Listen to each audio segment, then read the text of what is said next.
Hi everyone, welcome to our LEC session where we're rethinking reading diaries and considering, is there another way to the traditional reading diary? So this is a session where we really get into the heart of one of the problems that I see schools facing. And that is what we're about at the LEC. We want to make obviously that great education, getting those great teachers, and because we know it changes everything. And today we're looking at this problem-solving approach around reading diaries. So in terms of the Literacy Excellence Centre, yes, we'll bring you the expertise. Yes, we'll make sense of research. We'll have that passion for craft of teaching. But today we're going to think about this interesting topic of reading diaries. Now, before I do, just while I've got your attention, at the moment, I know you're here to think about reading diaries and you're watching this to think about reading diaries, but we're also running a writing series at the moment.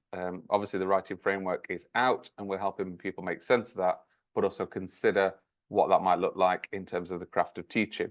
So we've got a handwriting masterclass that will be coming out in our autumn term think piece via a podcast. And we've also got a separate spotlight coming up on that, delivered by the National Handwriting Association, who are amazing. We've also got a spelling session where I'm going to get to the heart of some of the spelling messages within the writing framework, but going further in terms of what does research tell us and what is the best practice around teaching spelling. We've also got a guidance session for teaching assistants on writing, in terms of their role in the classroom, how they form that partnership and how they support children if they are struggling.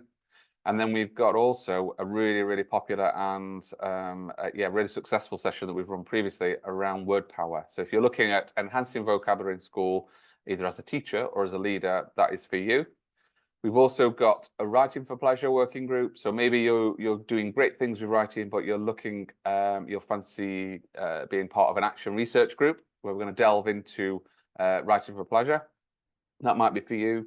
Then I'm going to be working with two experts around English and writing to draw out from them what is strong model writing, which might be a useful opportunity. We've got lots of briefings about the writing framework coming through via our English Hub.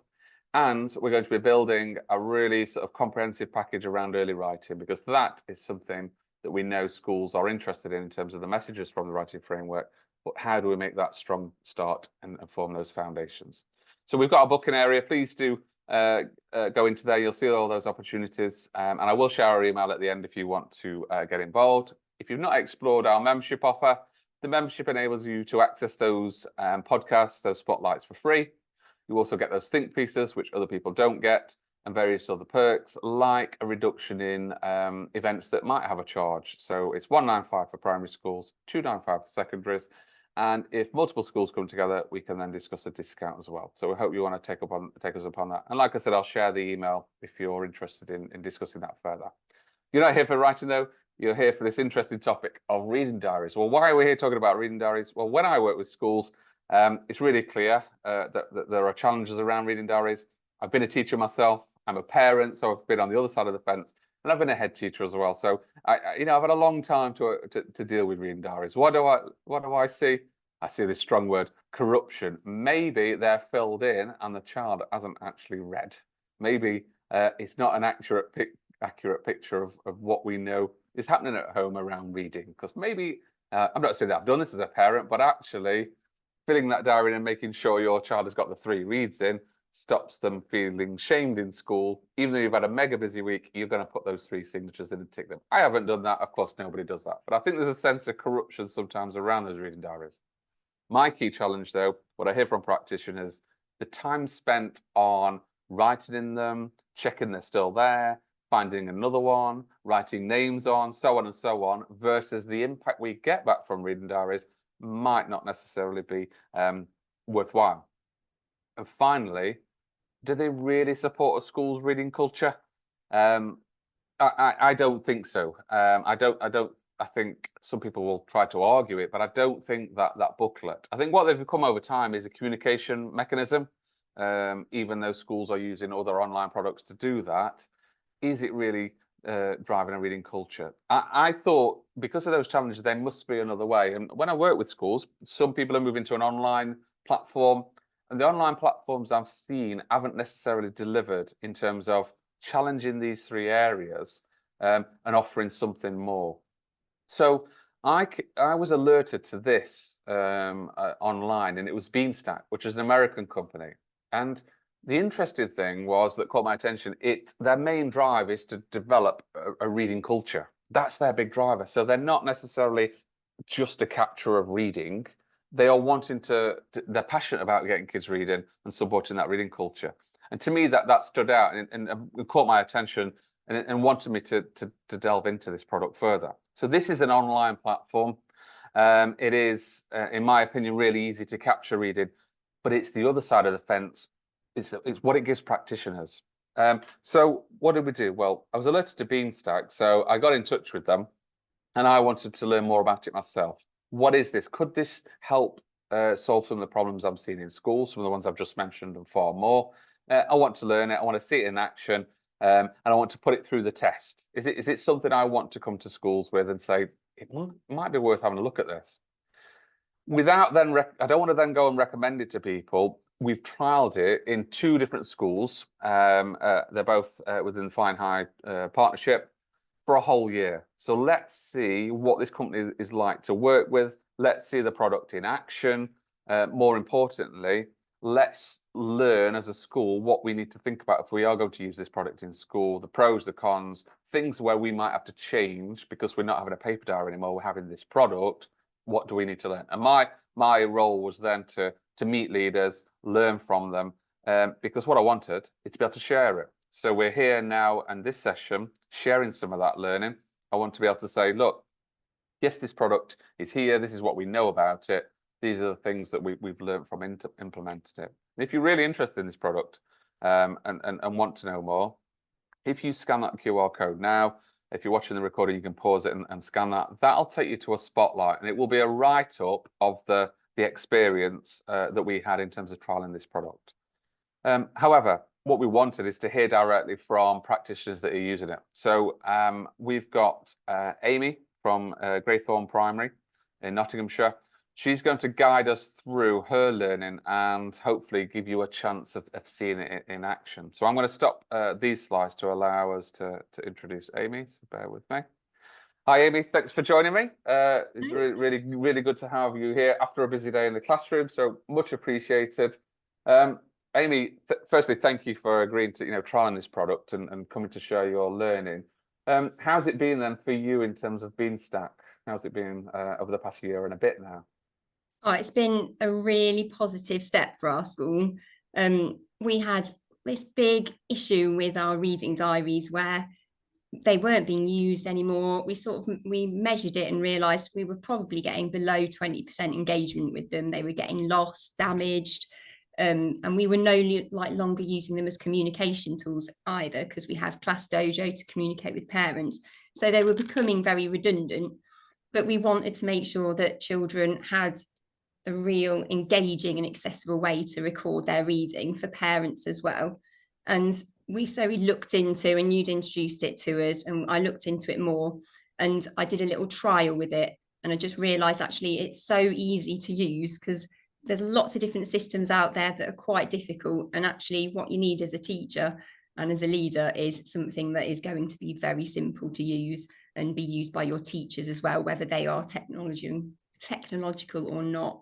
And it was so easy for teachers. They've been tracking their reading now for their classes really efficiently. They can log on, and within a minute they've got all the data that they need. They can oversee a whole week or a whole month reading very, very quickly, and the kids absolutely love having it up on the screen, seeing how much reading they've done. And we've actually now got over 80% of our school are engaging regularly. All of them are on there, but we've actually got, when I say 80%, I mean reading more than 3 times a week and recording it on Beanstack. And then there are still 20% who are on there, but recording less than that. But I think that is a pretty good start considering we were at 20% with our reading diaries. It also was really simple to set up. The Beanstack were brilliant. They were willing to meet me whenever. I had online meetings. They emailed me back straight away. And I know that all of our staff have used their online chats and their little troubleshooting things, and they've been really quick to get back to them. So yeah, they were really willing to work with us as well. Anything that I wasn't too sure about, or I said, oh, this doesn't quite work for us, they would look into it, and things have been changed for us to make it better. So it's been really positive for us.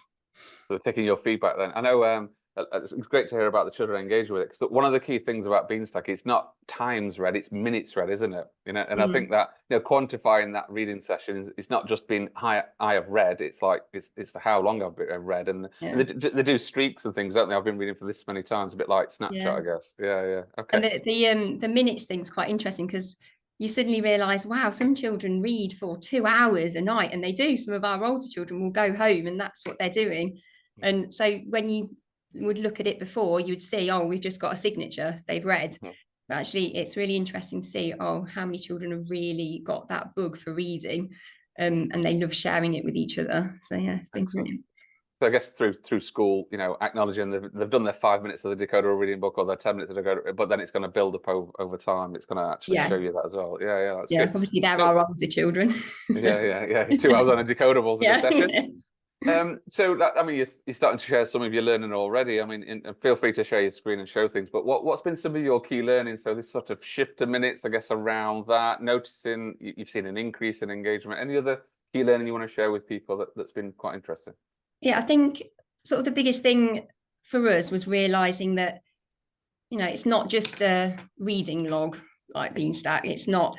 We're not just trying to get parents on board just to log it. There was so much more to it. And so we needed to work quite hard to make sure that parents understood that it wasn't just this extra thing they needed to go on and mark all their minutes on.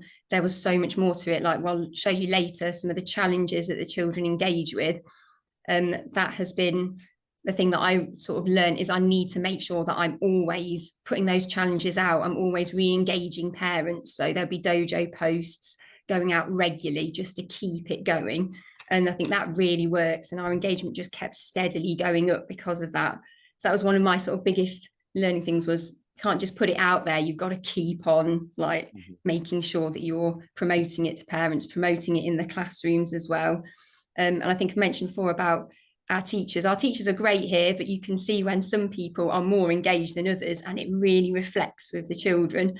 So we were trying to really say to staff, look, you get on there, even if you just put it on the screen for 2 minutes a day and talk to your class about it, they get so excited. And I've got a staff member who said to me earlier, oh, we put it on and we've got the bronze, silver and gold children at the top, and they want to beat each other.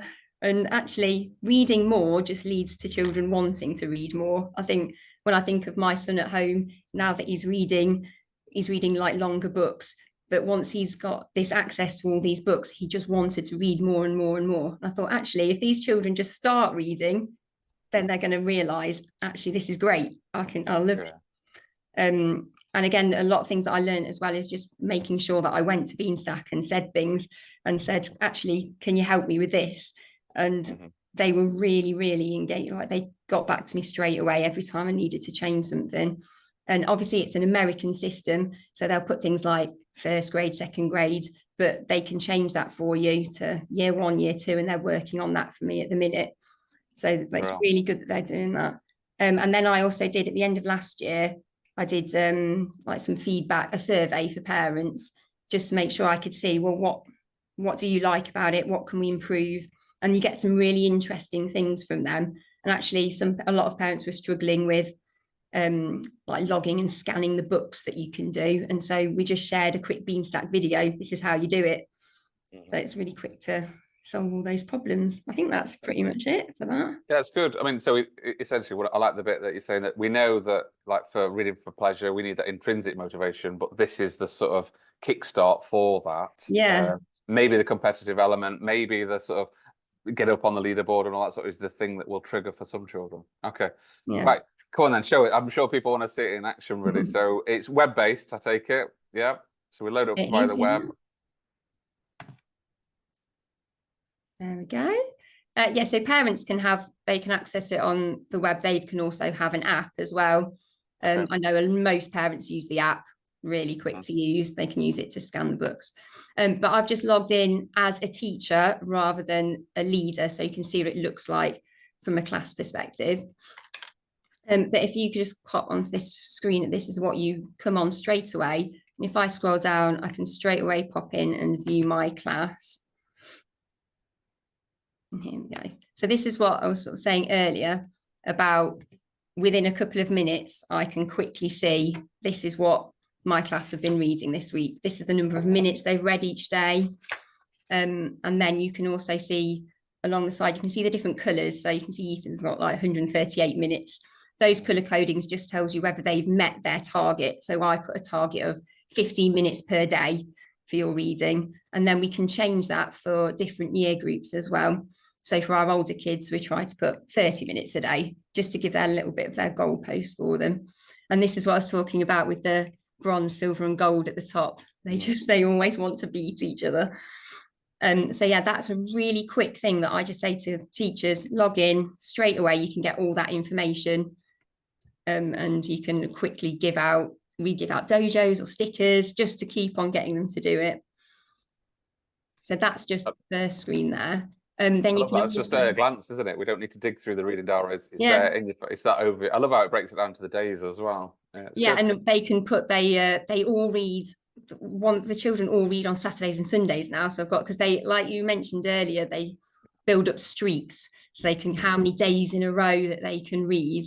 And if I actually, this is one of the children here, and you can see how many days, that's her streak there, 400 days in a row. And I thought, did you read on Christmas Day? But she's like, yes, I did. But they want to maintain it. And you can see there, they love, so we do like a spotlight child every few days. And I just go, look at how much Emily's read. And we say, this is how many minutes they've read, how many pages. And they get so excited, be these big numbers. They just think, wow. Yeah. But for me on here as well, if I want to delve any deeper, I can look and see like what books she's read. I can see what level of book she's reading. If she's not reading the decodables, what else is she accessing?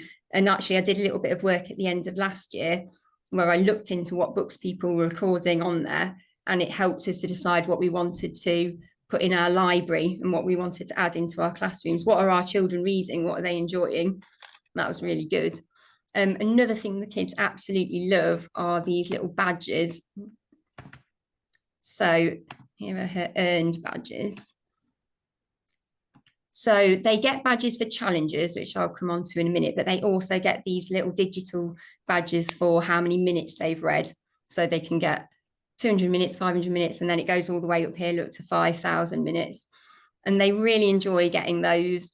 And they can get all different types of achievements as well. Whenever it's like Roald Dahl's birthday or read a book day, they get a little badge for it.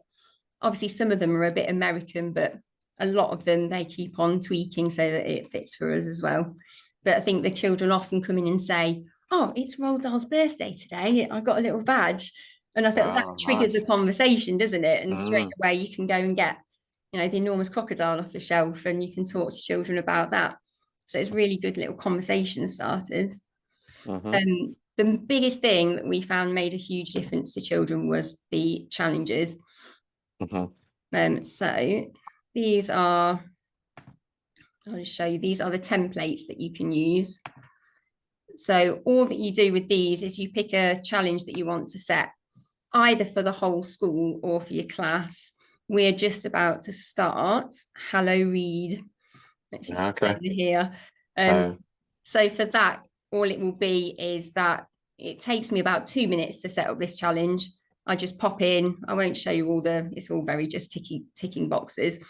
You pop in onto there, you tick what you want to do, and what they get is for 100 minutes, they'll get a little ghost badge. For 150 minutes, they'll get a pumpkin.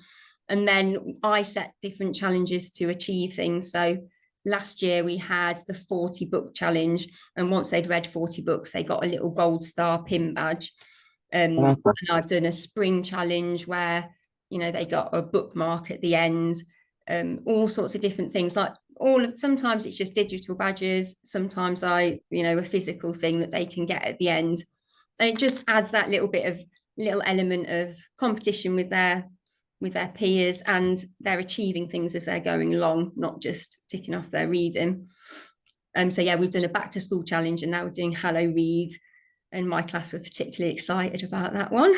Going for the Halloween theme. I love it. I like how you've got obviously the online recognition in terms of streaks and badges, but then you recognize it in the real world, aren't you? Because I know you were thinking about like the impact on dojos, didn't you? How, you know, it was if you read this time in, so actually connecting the two together, you can do that, but actually this is taking it further, isn't it? I think it's really good. So are the challenges based on like how often you read in, how many minutes you read in? They're all different. So nice. The most sort of common one is it's based on your minutes. So you can edit it as well. So I know Hello Read is, there's lots of badges along the way, but the end goal is to read 300 minutes, but you can change it and you can add more badges and you can make it 500 minutes or 1,000 minutes, whatever you want to. So I sometimes just change it slightly for if the children are lower in the school or higher up in the school, like just to make it sensible for their year group. But as I said, it takes me just a few minutes to set those up, which is the main thing I liked about it, because obviously I don't want this to be a huge task for leaders, for teachers, but actually it's so simple to use and you can quickly click a button and it's out there. But I found that the challenges are things that motivated more children to join throughout the year. And I always make sure there's one on the go. So once one's finished, the next one starts.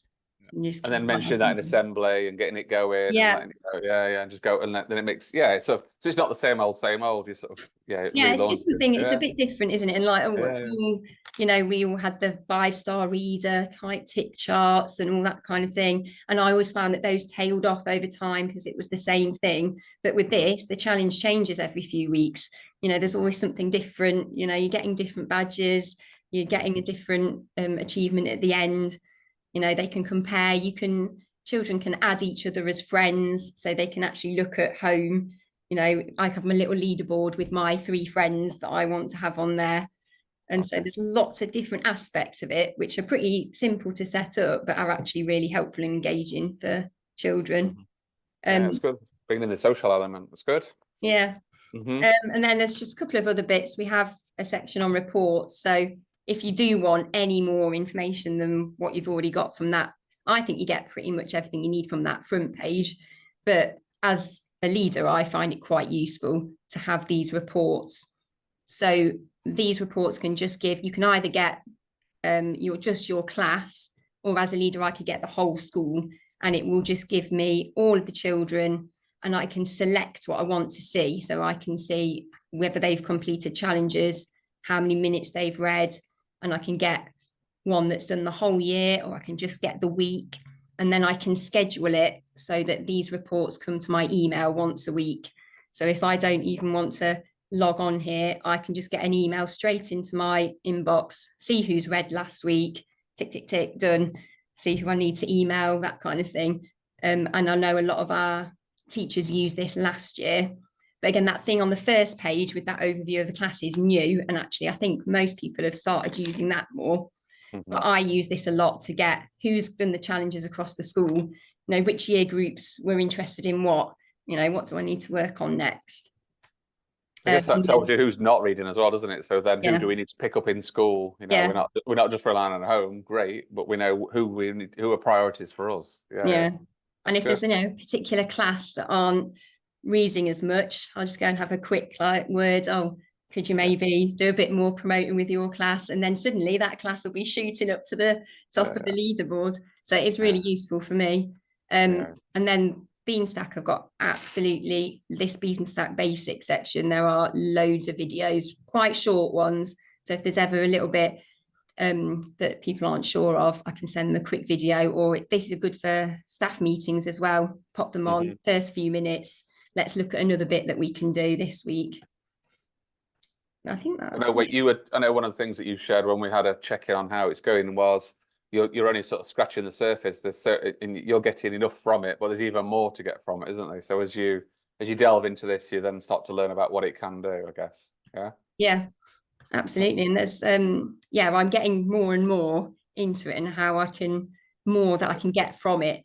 But that's quite a sort of basic overview. And then if I click on here, you can also see I'm able to see what the experience is from the reader perspective.